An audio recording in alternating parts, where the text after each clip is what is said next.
આ બની રહ્યું છે મસાલા પકવાન. ફુદીના મરચાં અને ફુદીના ચટણી, ભાઈ ખાટી ચટણી, ફુદીના ચટણી, ખાટી ચટણી, લસણની ચટણી, આ લસણની ચટણી અને આ રૂટીન રાજકોટની ચટણી. આના ઉપર આવી જાય એકદમ જાડી દાળ. હા હા,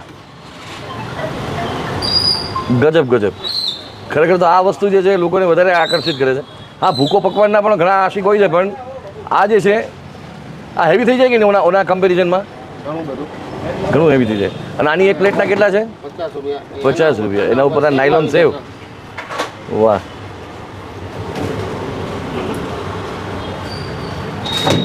એના ઉપર ડુંગળી આવી જાય,